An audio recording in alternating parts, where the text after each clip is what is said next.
Nüüd aga väike meeldetuletus kindlustusteemadel ja räägime sellest, mida peaks tegema, kui avarii on juhtunud.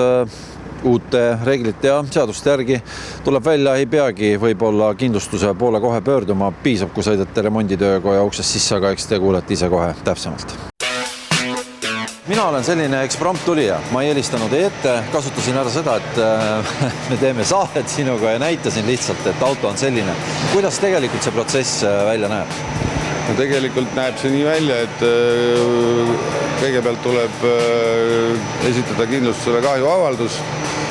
Tänapäeval teevad seda juba enamik tuntud töökodasid Eestis. No ehk siis Värvaltrans, nagu ma praegu tulin, teete teie seda minu? Absoluutselt, jah. See protseduur näebki täna välja nii, et võtmed kätte süsteem. Klient tuleb siia, täidab kahjuavalduse, meie teeme pildid, pakkumised, saadame need kindlustusele, kõik need paberid ja vastused liiguvad ilma kliendi muretsemiseta ja põhimõtteliselt me ainult teatame, millal auto tuleb remonti tuua ja millal ta ka siis valmis saab. Konkreetne auto on meil nüüd siin, oletame, et mul on nüüd siis kuupäev paika pandud, kuna ma selle auto kätte saan? Selline töö võtab aega maksimum 2 tööpäeva. Ehk et ütleme teisipäeva hommikul tood ja neljapäeval on ta siis juba valmis. Kuidas nende töökodadega üldse on, kuhu oma auto tuua?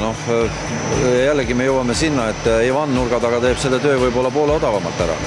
Jaa, aga see on alati ka seadusest tulenevalt kliendi valik teatud piirini, kus seda autot remontida, aga ikkagi on see soovitus, et tuleks usaldada kindlustusseltside ametlikke koostööpartnereid, sest et nendega on koostöö sujunud aastakümneid tihtipeale ja kindlustusseltsid ikkagi soovivad ka, et protseduur, mis siis nagu seoses kahjudega tuleb täita, et see sujuvalt laheneks ilma probleemideta.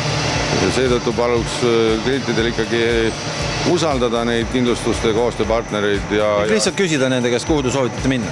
Absoluutselt, jah, sest et kõik hoolitsevad ikkagi selle eest, et see protseduur oleks kiire ja sujuv, ladus, garantiid, nii edasi. Sinna me nüüd jõudsimegi. See garantii on tegelikult päris oluline osa, eriti just keretööde puhul, et paljud autofirmad ju ja vastab tõele, jah, garantii on üks tähtsamaid asju, sellepärast et läikiv auto kuskilt töökohast kätte saada võib tähendada, et aasta pärast enam ei ole selline.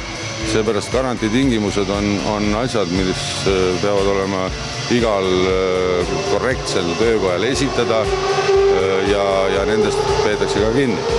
Hakkame otsi kokku tõmbama, et oletame nüüd, et mul on nüüd auto valmis, kui ma tahan teada, mis selle autoga ka tehti. Tegelikult see on kindlustuse rida, ehk te kindlustusega suhtlete niikuinii. Aga mina kui autojuht tahaks ka teada, mis mu autoga tehti. Täiesti elementaarne.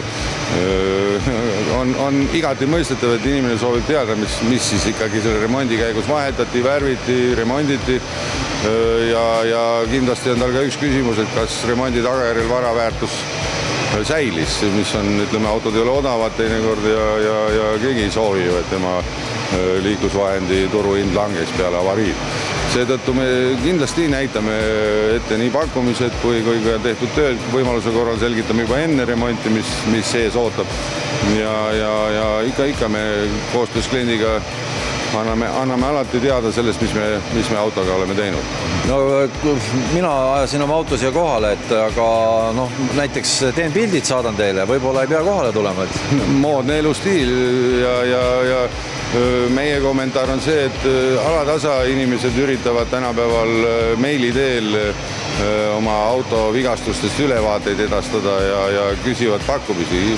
Meie seisukoht on see, et päris nii ei käi. See ei ole adekvaatne, jah, et ega võrdlusena hambaarstile ju meili teel ei saa pilti saata oma muredest. Sama kehtib auto kohta, kui me ikka soovime, et see pakkumine oleks täpne, adekvaatne, sisaldaks kõiki vajalikke asju, siis auto tuleb reaalselt kohale tuua, et meistrid saaksid selle üle vaadata, hinnata töömahu ära ja teha tõsiselt korraliku pakkumist.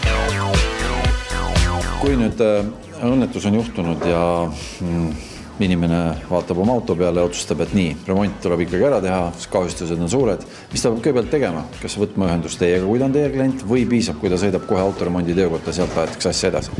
Iseenesest mõlemad variandid on õiged, et klient võib helistada nii meile, meie lühinumber on siis 1526 või siis välismaalt pluss 372 6 224 599 ja kui ta helistab meile, saab ta sealt kõik juhised ja lõppjuhisena ta suunatakse siis remondiettevõttesse.